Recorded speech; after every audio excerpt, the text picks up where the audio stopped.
வணக்கம்,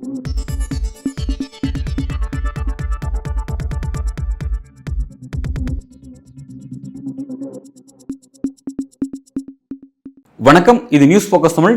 இந்த வீடியோவில் நம்ம இன்னைக்கு எதை பற்றி பார்க்க போகிறோம்னா, ஒட்டுமொத்த மாநிலமும் உற்று நோக்கக்கூடிய ஒரே விஷயமா இருக்கக்கூடியது கள்ளக்குறிச்சியில் நடந்த அந்த கள்ளச்சாராய மரணங்கிறது. கிட்டத்தட்ட 58க்கும் மேற்பட்டவர்கள் வந்து இறந்துருக்காங்க. இன்னும் பலரும் வந்து சீரியஸாக ஹாஸ்பிட்டலில் இருக்காங்க அப்படிங்கிற விஷயம் போயிட்டுருக்கு. இது குறித்து தான் இன்றைக்கி வந்து ஒட்டுமொத்த தமிழக அரசியலுமே பரபரப்பாக இயங்கிட்டு இருக்கு அப்படிங்கிறத நம்ம பார்க்குறோம். இதில் நம்ம பார்க்க வேண்டிய பார்வைகள் என்னென்ன அப்படிங்கிறதான் சில விஷயத்தை முன் வைக்க போகிறேன்.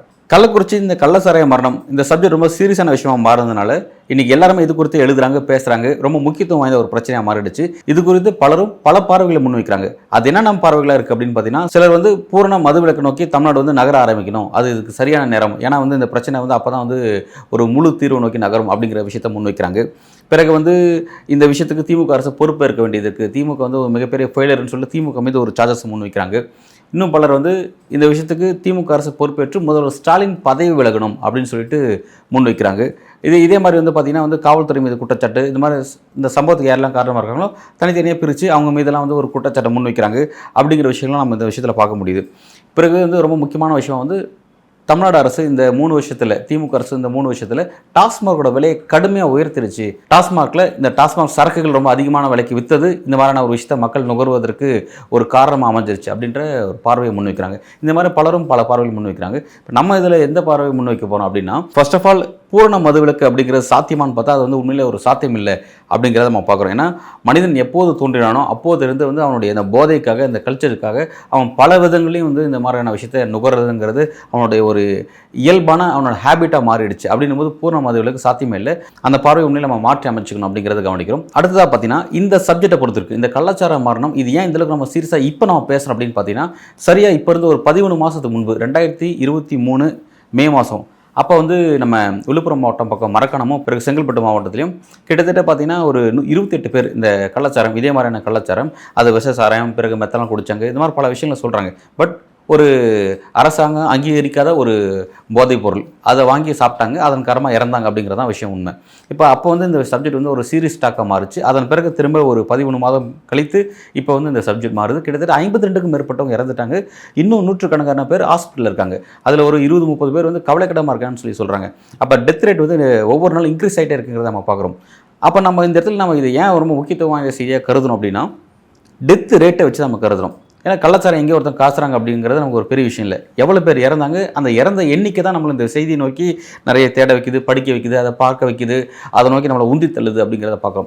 அப்போ மனுஷன் எவ்வளோக்கு எவ்வளோ இறக்குறானோ அதை பொறுத்து அந்த செய்தியோட வேல்யூ இன்க்ரீஸ் ஆகுது. இப்போ சமீபத்தில் கோயத்தில் பார்த்தீங்கன்னா கிட்டத்தட்ட 40க்கும் மேற்பட்ட இந்தியர்கள் இறந்து போனாங்க, தீ விபத்தில் இறந்து போனாங்க. அந்த 40 அந்த எண்ணிக்கை வந்து நம்ம வந்து ஒரு பேசப்படும் பொருளாக மாறுது. இது எப்போவுமே நமக்கு வந்து மனுஷங்கிட்ட இருக்கக்கூடிய ஒரு காமனான ஒரு மென்டாலிட்டி, மைண்ட் செட்டப் அப்படிங்கிறத நம்ம கவனிக்கிறோம்.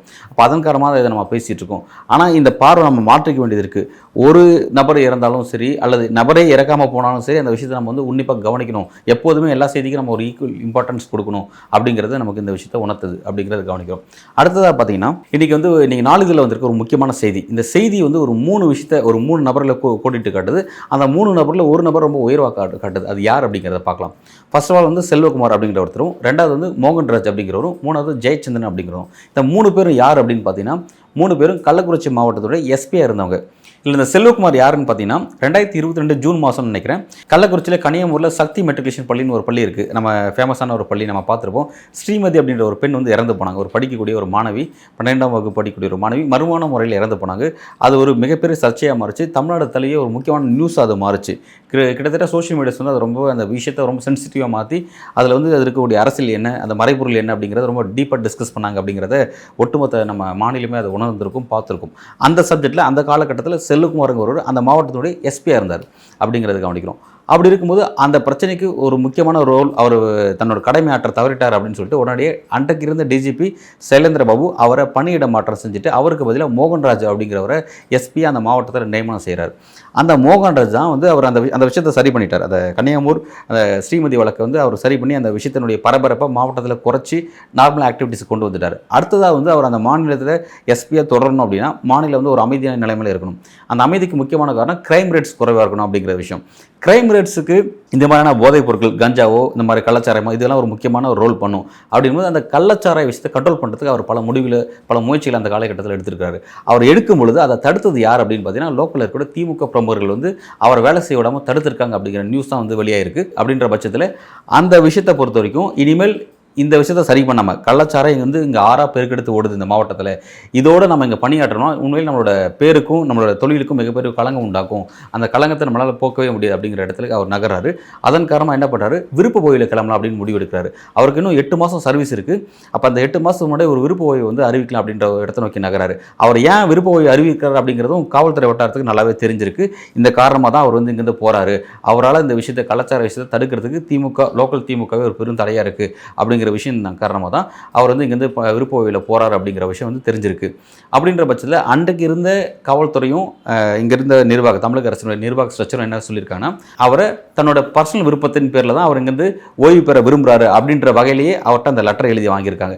லெட்டர் எழுதி வாங்கிட்டு அதன் அடிப்பிலே அவரை வந்து அங்கே தான் அனுப்பியிருக்காங்க அப்படிங்கிறதான் கவனிக்கிறோம். அதன் பிறகு வந்து அங்கே வந்து ஜெயச்சந்திரன் அப்படிங்கிறதான் எஸ்பி நியமிக்கப்பட்டாங்க. ஓகே, இப்போ அந்த மோகன்ராஜ் அவர் அங்கே இருக்கும்போது எதுக்காக பயந்தாரோ, எந்த விஷயத்தினால நம்மளோட வேலைக்கு அன்றைக்கி ஒரு பிரச்சனை வரும்னு பயந்தாரோ அதே விஷயம் தான் இன்றைக்கி நடந்திருக்கு அப்படிங்கிறத பார்க்குறாங்க.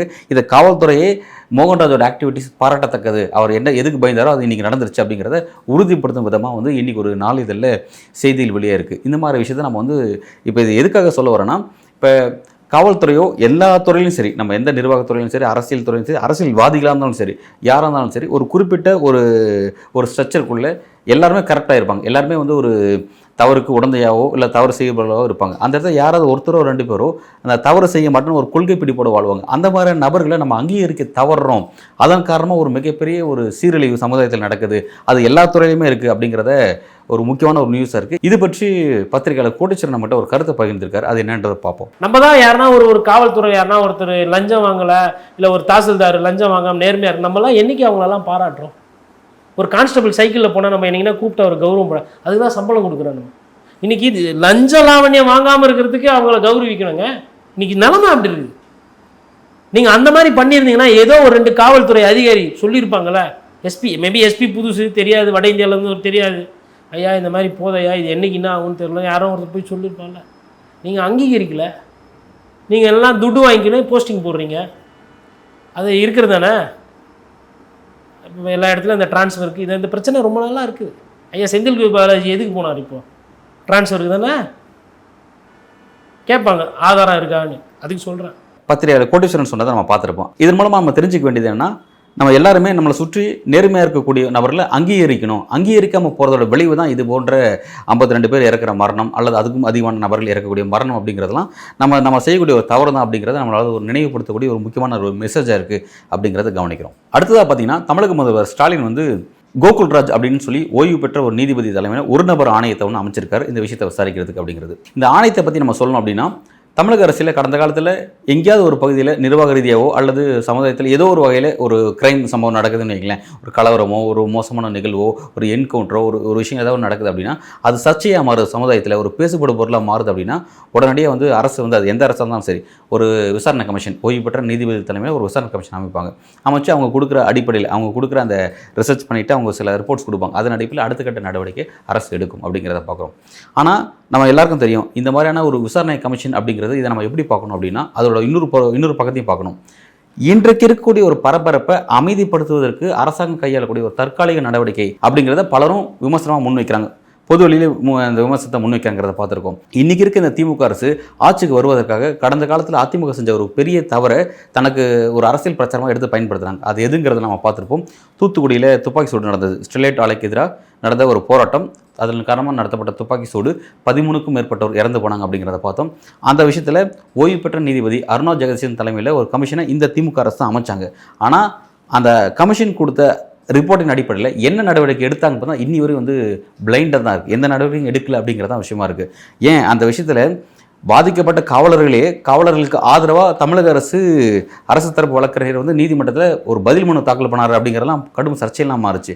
அப்படின்ற பட்சத்தில் தான் நாளைக்கு இந்த விஷயம் நகரப்போகுது அப்படிங்கிற மாதிரி நம்ம பார்க்குறோம். ஸோ இப்படி தான் ஒரு நீதிபதி தலைமையில் கமிஷன் அமைச்சு அவங்க கொடுக்குற அறிக்கையின் அடிப்படையில் தான் நீங்கள் நடவடிக்கை எடுப்பீங்க அப்படின்னா, கடந்த காலத்தில் அது ஓராண்டுக்கு முன்பு 28 பேர் இறந்து போனாங்களே, அப்போவே நீங்கள் வந்து ஒரு கமிஷன் அமைச்சு அந்த நடவடிக்கை எடுத்து நீங்கள் தடுத்துருந்தீங்கன்னா இன்றைக்கி இதை தடுத்துருக்கலாமே. ஸோ அப்போ வந்து இந்த நீதிபதி ஆணையம் அப்படிங்கிறது வந்து கிணத்துல போட்ட கல் மாதிரி தான் வந்து அது திரும்ப அதை யார் போய் இந்த கல்லை போய் எடுத்து பார்ப்பாங்க அப்படிங்கிற மாதிரி தான் அந்த விஷயம் நகர்ந்து போகும். அப்படிங்கிற மாதிரி கடந்த காலத்தில் இருக்க பல உதாரணங்கள் அதை நமக்கு கோடிட்டு காட்டுது அப்படிங்கிறத நமக்கு நினைவு கூற வேண்டியது இருக்குது. அடுத்ததாக இப்போ நம்ம திமுகவுடைய இந்த ஒருதலை பட்சமான நடவடிக்கை அதை தான் நம்ம பார்க்க வரோம். இப்போ ஸ்டாலின் வந்து முதல்ல ஸ்டாலின் வந்து ஒரு நடவடிக்கை எடுத்திருக்கிறாரு.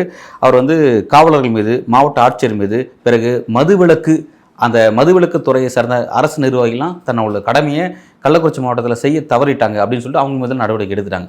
இப்போ என்னன்னா, நிர்வாக ரீதியாக மக்கள் வரி பணத்தில் ஊதியம் வாங்கக்கூடிய அங்கீகரிக்கப்பட்ட அரசு அதிகாரிகள் இருக்கவங்க மீதில் நடவடிக்கை எடுத்தாச்சு. ஆனால் இந்த பக்கத்தில் ஒரு பக்கத்தில் பார்த்தீங்கன்னா பிளைண்டாக யார் பக்கமும் நடவடிக்கை எடுக்காமல் ஒரு விஷயம் பிளைண்டாக இருக்குது. அது யாரெல்லாம் பார்த்தீங்கன்னா, மதுவிலக்கு இந்த விஷயத்தில் அந்த மதுவிலக்கு டிபார்ட்மெண்ட் சரியாக தங்கள் கடமை செய்யலன்னு சொல்லிட்டு அந்த அதிகாரிகள் மீது நடவடிக்கை எடுத்துருங்க. அப்போ மதுவிலக்கு மற்றும் ஆயத்தீர்வுத்துறை அமைச்சர் என்ன பண்ணுறாரு, அவர் மீது ஏன் நடவடிக்கை எடுக்கல அப்படின்ற ஒரு கேள்வி இருக்குது. இன்றைக்கு அந்த அமைச்சராக முத்துசாமி அப்படின்றவர் இருக்கார். அவர் இந்த பகுதி பாதிக்கப்பட்ட பகுதிக்கு முதல்வர் வந்து அனுப்பவே இல்லை. சீனியர் அமைச்சராக மா சுப்பிரமணியம் அமைச்சிருக்கிறாரு, ஏவா வேலு அமைச்சிருக்கிறாரு. ஆனால் வந்து அந்த துறை சார்ந்த அமைச்சரை அனுப்பல, அவர் மீது எந்த வித நடவடிக்கை எடுக்கல அப்படிங்கிறத பார்க்குறோம். ஒன்று. அடுத்ததாக பார்த்தீங்கன்னா, காவல்துறை மீது நடவடிக்கை எடுக்கிறீங்க ஒரு பக்கம். இந்த காவல்துறைக்கெல்லாம் யார் தலைமையாக இருக்காருன்னு பார்த்தா காவல்துறை மந்திரி யாருன்னா தமிழ்நாட்டினுடைய முதல்வர் ஸ்டாலின் தான். அவர் தான் அந்த இலாக்காவை கையில் வச்சிருக்காரு. அப்படின்னும் போது அடிப்படையில் அவரே வந்து இந்த விஷயத்தில் வந்து ஒரு பொறுப்பேற்க வேண்டிய சூழல் இருக்குது. அதன் அடிப்படையில் அவர் விரைந்து இந்த விஷயத்தில் ஒரு வெளிப்படைத்தன்மையோடு இந்த விஷயத்தை அணுகணும். இன்னும் இப்போ அணுகிருக்கிற தன்மை பத்தாது, அவரே வந்து இந்த விஷயத்தில் ஒரு குற்றச்சாட்டு நபராக இருக்கார். ஏன்னா அவர் காவல்துறை மீது தான் நடவடிக்கை எடுத்திருக்காரு. அவருக்கு கீழே இருக்கக்கூடிய உளவுத்துறை மீது நடவடிக்கை எடுத்திருக்கணும், அது எடுக்கப்படலை. உளவுத்துறை வந்து இந்த விஷயத்தில் எப்படி கோட்டை விட்டுச்சு, ஏன்னா ஏற்கனவே 28 மரணம், இப்போ 52க்கும் மேற்பட்ட மரணம், இன்னும் எவ்வளோ போக போகுதுன்னு தெரியல. ஏன் இந்த விஷயம் தொடர்ச்சியாக இருக்குது அப்படின்போது முதல்வர் ஸ்டாலின் வந்து இதுக்கு தார்மீக ஒரு பொறுப்பு இருக்க வேண்டிய ஒரு சூழல் இருக்குது அப்படிங்கிறத கவனிக்கிறோம். அடுத்ததாக காவல்துறை மீது நடவடிக்கை எடுத்துட்டீங்க. அந்த பகுதியினுடைய நிர்வாக அதிகாரிகள் இருக்கக்கூடிய தாசில்தார், விஏஓ, ரெவன்யூ இன்ஸ்பெக்டர், இவங்க மீதெல்லாம் என்ன நடவடிக்கை எடுத்தீங்க? ஏன்னா அவங்களுக்கு தெரியாமல் இந்த மாதிரியான கிரைம்ஸ் வந்து தொடர்ச்சியாக நடக்காது. இது ஏன் தொடர்ச்சியாக நடக்குதுன்னு நான் சொல்கிறேன் பாருங்கள். இன்றைக்கி இந்த இன்சிடென்ட்டில் 52க்கும் மேற்பட்டவங்க இறந்துருக்காங்கிறத பார்க்குறோம். இன்றைக்கு இந்த விஷயம் ரொம்ப பீக் ஆகிடுச்சனால உடனடியாக தமிழ்நாடு முழுவதும் மிகப்பெரிய ரைடு நடக்குது. இன்றைக்கி பார்த்தீங்கன்னா வேலூர் மாவட்டத்தில் மலைப்பகுதிகளில் ஆயிரக்கணக்கான பேரல்களில் கள்ளச்சாரம் காசுவதற்காக ரெடி பண்ணியிருக்க அந்த ஊரல் எல்லாத்தையும் ஊற்றி அழிக்கக்கூடிய ஒரு நிகழ்வை பார்க்குறோம். இமீடியட்டாக எல்லா வேலையும் நடக்குது. இதுக்கு வந்து நீங்கள் வந்து ஃபஸ்ட்டு தேடவே ஆரம்பிக்கல. ஸ்பாட்டுக்கு இன்றைக்கி பிரச்சனை சீரியஸ் ஆச்சு, நாளைக்கு எல்லா இடத்துலையும் அழிக்கப்படுது அப்படின்னா அப்போ ஆல்ரெடி எங்கெங்கெல்லாம் அந்த கிரைம் நடக்குது, யாரெல்லாம் அதை செய்கிறாங்க, எவ்வளோ அளவில் செய்கிறாங்க அப்படிங்கிறத எல்லாமே இங்கே தெரிய தான் செய்யுது. அப்படி இருக்கும்போது எதுக்காக வந்து இந்த மாதிரியான ஒரு பாரபட்சமான ஒரு நடவடிக்கையை இங்கே இருக்க ஆளும் அரசு ஒரு விஷயத்தை கொடுக்குதுங்கிறது நமக்கு புரியல. அப்போ இது போன்ற நிர்வாக ரீதியாக இருக்கக்கூடிய விஏஓ, தாசில்தார், ரெவன்யூ இன்ஸ்பெக்டர் மீதான நடவடிக்கை கட்டாயம் எடுத்திருக்கணும், எடுக்கப்படாமல் இருக்கிறது அப்படிங்கிறது ஒரு குற்றச்சாட்டாக நம்ம இங்கே முன்வைக்கிறோம். அடுத்ததாக பார்த்தீங்கன்னா ரொம்ப முக்கியமான விஷயம் இங்கே தான். முன்னாள் எஸ்பியாக இருந்த திரு மோகன்ராஜ் அவர்கள் அன்னைக்கு அந்த கடமையை அவர் கரெக்டாக செஞ்சிருந்தாருன்னா இன்றைக்கி இந்த 52 பேர் நிச்சயமாக இறந்து போயிருக்க மாட்டாங்க அப்படிங்கிறது நிதர்சன உண்மையாக இருக்குது. அவர் அதை தடுக்கணும்னு நினச்சிருக்காரு. அப்போ அவர் செய்ய தடுத்த இன்றைக்கி வந்து சம்பவம் பண்ணதுக்காக குற்றவாளிகள் எல்லாத்தையும் கைது பண்ணுறாங்க. அப்படி ஒருத்தர் செய்கிறதே தடுத்திருக்காங்க யாருன்னு பார்த்தா திமுக பிரமுகர்கள் அப்படின்றது இன்றைக்கி செய்தித்தாளில் வந்துருக்கூடிய செய்திகள் இருக்குது. அப்படின்னும் போது அந்த நபர்கள் தன் சொந்த கட்சிக்காரர்கள் தானே இருக்காங்க. ஏன் திமுக கட்சி அவங்க மீது நடவடிக்கை எடுக்கல? அடிப்படையில் திமுகவுடைய பொதுச் செயலாளர் இருக்கக்கூடிய துரைமுருகன் அவர்கள் இன்றைக்கி கள்ளக்குறிச்சியை கிட்டத்தட்ட திமுக தங்களுடைய நிர்வாக வசதிக்காக 2ஆவோ 3ஆவோ மாவட்டமாக பிரிச்சிருப்பீங்க. அது 2 மாவட்டமாக, 3 மாவட்டமாக, மேற்கு மாவட்டமாக, கிழக்கு மாவட்டமாக தெரியல. ஒட்டுமொத்த கள்ளக்குறிச்சி மாவட்டத்தினுடைய மாவட்ட செயலாளர்களை நீங்கள் சஸ்பெண்ட் செஞ்சுருக்கணும். அவங்க மீதான கட்சி ரீதியான நடவடிக்கை எடுத்திருக்கணும். அப்படி எடுக்காத பட்சத்தில் இது வந்து கட்சிக்காரர்களுடைய தவறுகளை, அதாவது ஒரு கடமை அரசு அதிகாரியை, ஒரு போலீஸ் அதிகாரியை பணியை செய்ய விடாமல் தடுத்ததுக்கான ஒரு தார்மீக பொறுப்பு கட்சிக்காரர்கள் மீது இருக்குது. அப்போ அவங்க மீது ஏன் நீங்கள் நடவடிக்கை எடுக்கல அப்படின் போது அது ஒருதலை பட்சமான நடவடிக்கை திமுக அரசு எடுத்திருக்கிறது, ஒருதலை பட்சமான நடவடிக்கை அப்படின்னு நம்ம அதில் பார்க்க வேண்டியதாக இருக்குது. அடுத்ததாக வந்து இதில் சிலர் வந்து ஒரு மாறுபட்ட பார்வை முன்வைக்கிறாங்க. அது என்ன மாதிரியான பார்வை அப்படின்னா, இங்கே இருக்கக்கூடிய அதான் நிர்வாக மட்டத்தில் இருக்கக்கூடிய அரசு அதிகாரிகள் என்னென்னா, இந்த திமுக அரசுக்கு ஒரு கெட்ட பேர் உருவாக்கணும். இந்த கெட்ட பேர் உருவாக்கி தேசிய கட்சியாக இருக்கக்கூடிய, அதாவது பாஜக, காங்கிரஸ் போன்ற தேசிய கட்சிகள் தமிழ்நாட்டில் கால் ஊன்றதுக்கான ஒரு அரசியலை செய்யணும் அப்படிங்கிற அடிப்படையில் இன்றைக்கி தேசிய கட்சியாக இருக்கக்கூடிய ஆட்சியில் இருக்கக்கூடிய பாஜக இங்கே தங்களோட இன்ஃப்ளூன்ஸ் உருவாக்குறதுக்காக, அதுக்கான வாய்ப்பை அரசியல் செய்வதற்கான ஒரு பொலிட்டிக்கல் கிரவுண்டை உருவாக்குறதுக்கான ஒரு விஷயத்தை செஞ்சுருக்காங்க. இதுக்கு வந்து இங்கே இருக்கக்கூடிய அரசு அதிகாரிகள்லாம் ஆர்எஸ்எஸ் மயமாக மாறிட்டாங்க, அதன் காரணமாக இந்த விஷயம் நடந்திருக்குன்னு சில பார்வையை முன்வைக்கிறாங்க. இந்த பார்வை வந்து உண்மையிலே வேடிக்கையான பார்வையாக இருக்குது. சரி, இப்படி தான் ஒரு விஷயம் நடக்குது அப்படின்னா இது எப்படி முதல்வர் ஸ்டாலினோட நாலேஜுக்கு வராமல் இருக்குது அப்படிங்கிற கேள்வி இருக்குது. உளவுத்துறை அப்படிங்கிறது காவல்துறை மந்திரியாக இருக்கவங்களும் தான் ரிப்போர்ட் பண்ணணும். அவருக்கு ஏன் இந்த ரிப்போர்ட்லாம் போகவே இல்லை? சரி, அவங்களாம் ரிப்போர்ட் கொடுக்கலன்னா கட்சிக்காரர்கள் என்ன பண்ணுறாங்க? கட்சிக்காரர்களுக்கு தெரியாமல் ஒரு மாவட்டத்தில் இது போன்ற ஒரு தொடர் கிரைம் நடக்குமா? ஏன்னா இது எல்லா மாவட்டங்களும் நடக்குது. பின்தங்கிய மாவட்டங்கள் எல்லா மாவட்டங்களும் இது போன்ற கள்ளச்சாரம் காசப்படுவதுங்கிறது எளிமையான ஒரு விஷயமா நடக்குது. அந்த ப்ராசஸ்லாம் ரொம்ப எளிமையான விஷயங்க. அதை சப்ஜெக்டை பார்க்கும்பொழுது இது காலங்காலமாக ஒரு குறிப்பிட்ட மக்களே செஞ்சுட்டு இருக்காங்க, அவங்களுக்கு அந்த தொழிலை விட்டு வர தொழிலே தெரியாது அப்படின்னும் போது இதை லிமிட்டடாக அலோவ் பண்ணக்கூடிய பழக்கங்கள் இருந்துகிட்டே தான் இருக்குது. அப்படி இருக்கும்போது அரசுக்கு கெட்ட பேர் ஏற்படுத்தி தருவதற்காக நிர்வாக அதிகாரிகள் செஞ்சதுன்னு சொல்லி இப்படி ஒரு கருத்து வைக்கிறது வெளிப்படையாக ஒரு எள்ளி நகையாடக்கூடிய கருத்தாக இருக்குது அப்படிங்கிறத நம்ம கவனிக்கிறோம். இந்த மாதிரி இந்த விஷயத்தில் நம்ம பலதரப்பட்ட பார்வையில் இணைச்சு பார்க்க வேண்டியது இருக்குது. எதுவாக இருந்தாலும் இது போன்ற விஷயத்தில் திமுக அரசோ அதிமுக அரசோ கட்சி சார்ந்து நம்ம இந்த தவறை செஞ்சுட்டாங்க அப்படின்னு பார்க்காம எல்லா கட்சியும் இந்த மாதிரியான விஷயத்தில் ஒரே மாதிரி தான் இருக்காங்க அப்படிங்கிறத நம்ம பார்க்க வேண்டியது இருக்குது. ஏன்னா ட்ராக் ரெக்கார்டு எடுத்து பார்த்தா கடந்த காலத்தில் ஜெயலலிதா தலைமையிலான அதிமுக காலகட்டத்தில் இது நடந்திருக்கு, கலைஞர் தலைமையான திமுகலையும் நடந்திருக்கு, இப்போ ஸ்டாலின் தலைமையான திமுகலையும் இது நடக்குது, ஏற்கனவே இபிஎஸ் தலைமையான அதிமுக நடந்தது. ஆனால் டெத் ரேட்ஸை பொறுத்து தான் சென்சிட்டிவான சப்ஜெக்டாக அது மாறுது அப்படிங்கிறத கவனிக்கிறோம். அப்போ திமுக அரசு தெரிஞ்சோ தெரியாமல் இந்த விஷயத்தில் போட்ட விட்டுருக்கு அப்படிங்கிறத இந்த அரசு ஒத்துக்கிட்டு இனி வரக்கூடிய காலகட்டத்தில் ரொம்ப தீவிரமான நடவடிக்கை எடுக்கணும். இதுவரையும் இந்த ஒருதலை பட்சமான நடவடிக்கைலாம் மாற்றி எல்லாரும் ஏற்றுக்கொள்ளக்கூடியான நடவடிக்கை இந்த அரசு உரிய நேரத்தில் எடுத்தாகணும். எடுக்காவிடில் இந்த விஷயம் அடுத்த கட்டத்தை இன்னைக்கு கள்ளக்குறிச்சி, நாளைக்கு அடுத்து வேறு எந்த மாவட்டமோ அப்படிங்கிற அளவில் தொடர தான் போகுது அப்படிங்கிறத நம்ம அங்கே சொல்லி முடிச்சுக்கிறோம். மிகவும் சீரியஸான இந்த கள்ளக்குறிச்சி கள்ளச்சாராய மரணம் அப்படின்ற விஷயத்தில் இன்றைக்கி நாளிதழில் வெளியான ஒரு முக்கியமான செய்தியை பற்றி நம்ம பேசியிருந்தோம். முன்னாள் எஸ்பி, ஓய்வு பெற்ற எஸ்பி திரு மோகன்ராஜ் அவர்கள் வெளியிட்ட செய்தி அப்படிங்கிற மாதிரியான ஒரு நியூஸ் இன்றைக்கி நாளிதழில் வெளியேறிச்சு. அது எதில் வெளியே இருந்தது அப்படின்னா தினமலர், இன்றைய தினமலர் நாளிதழில் பக்கம் 6வது பக்கத்தில் வெளியிட்டிருக்கு. முன்கூட்டியே கணித்த அதிகாரி விருப்ப ஓய்வில் சென்றதால் நிம்மதி அப்படின்ற மாதிரியான தலைப்பில் அந்த செய்தி வெளியே இருக்குது. இந்த செய்தி வெளியிட்டது தினமலர் நாளிதழ் அப்படிங்கிறத பக்கம்.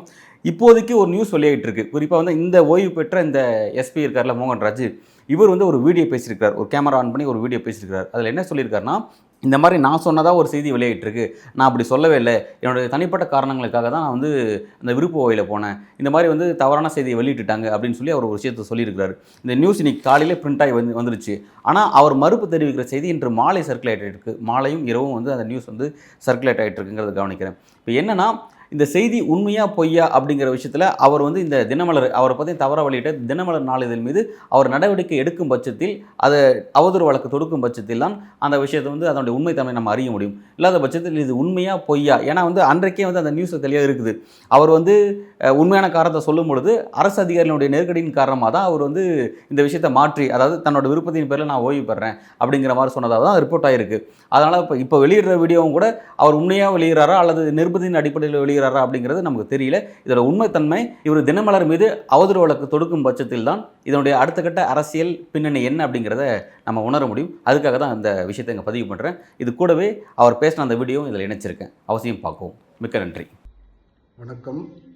மோகன்ராஜ், காவல் கண்காணிப்பாளர் ஓய்வு, முன்னாள் கள்ளக்குறிச்சி மாவட்ட காவல் கண்காணிப்பாளர். தற்போது கள்ளக்குறிச்சி மாவட்டத்தில் நடைபெற்ற துயர சம்பவத்தை தொடர்புபடுத்தி சமூக வலைதளங்களிலும் இல்லை சமூக ஊடகங்களிலும் உண்மைக்கு புறம்பான செய்திகளை சிலர் பரப்பி வருகிறார்கள். கடந்த ஆண்டு டிசம்பர் மாதம் நான் பணி ஓய்வு பெறுவதற்கு சில மாதங்களே இருக்கும் முன்பு அமெரிக்காவில் உள்ள எனது மகள் மற்றும் மருமகளின் பிரசவத்தை கவனித்துக் கொள்ள வேண்டிய கட்டாயத்தின் பேரில் நானும் எனது மனைவியும் அமெரிக்கா சென்றோம். அதற்காக நான் விருப்ப ஓய்வு பெற்றேன். ஆனால் கள்ளக்குறிச்சியில் நடைபெற்ற இந்த துயர சம்பவத்தை தொடர்புபடுத்தி இந்த கள்ளச்சாராயத்துக்கு பயந்து பணி ஓய்வு பெற்றதாக விரும்பத்தகாத உண்மைக்கு புறம்பான பொய் செய்திகளை சிலர் பரப்பி வருகிறார்கள். அதில் எந்த உண்மையும் இல்லை. அவ்வாறு அதை தொடர்ந்து சமூக ஊடகங்களிலோ வலைதளங்களிலோ பரப்புபவர்கள் மீது சட்டப்படியான நடவடிக்கை எடுக்கப்படும் என்பதை இந்த நேரத்தில் தெரிவித்துக் கொள்கிறேன். நன்றி, வணக்கம்.